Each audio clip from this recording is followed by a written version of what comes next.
kampuni okuva ejjinja ya SPA Financial Services enokoddwayo ng'emu ku ezo ezirabye abantu b'e Nakaseke ennaku nga babasengula ku ttaka. Bano bagambibwa okweza ettaka lya yika 480 mwe baagalira okusengula abantu abaleeyo mu 1000 olubazimbewo ekyuma ekikola yogati.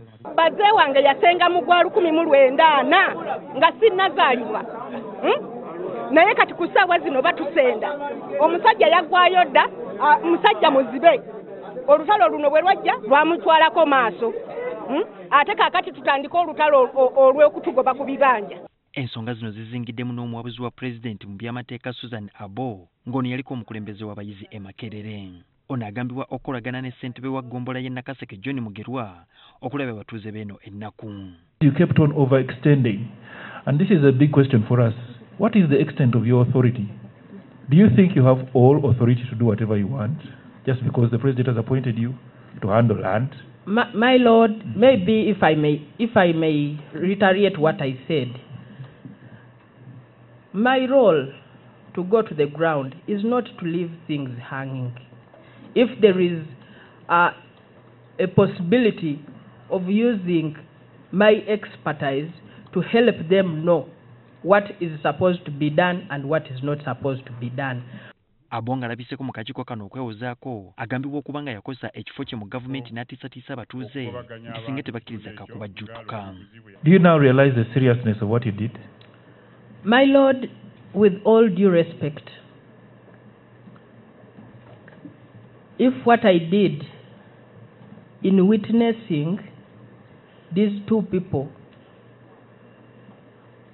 negotiate their transaction was caused a negative impact on the ground, I sincerely take the blame and I apologize on that behalf. Ku ttaka eryogerwako ssentebe Mugerwa agambibwa okuba nga yasasula obukadde 3 okufuna yika 10 ddamba wadde nga ettaka eriri nga mu kitundu kino mu kiseera ekyo lyali ligula obukadde 2 buli yika.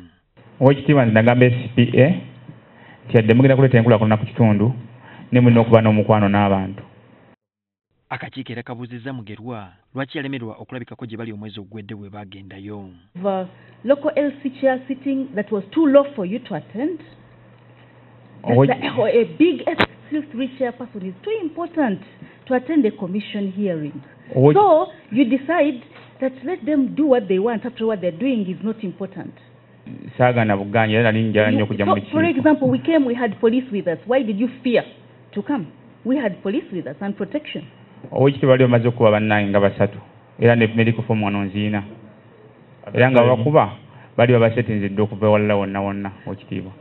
you inform the police?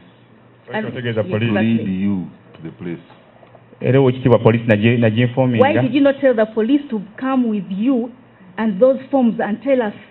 Kitegerekese nti kampuni ya SPA Financial Services nga bannannyini be ba Hands Rugari ne Chris Rugari bafuna yika z'ettaka 480 okuva omusuubuzi Godfrey Karagira.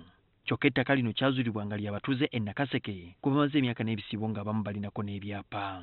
Karagira yalabiseeko mu kakiiko kano olunaku lw'eggulo akakiiko ne kamukunya obutasooka kwetegereza nga tannafuna ttaka lino.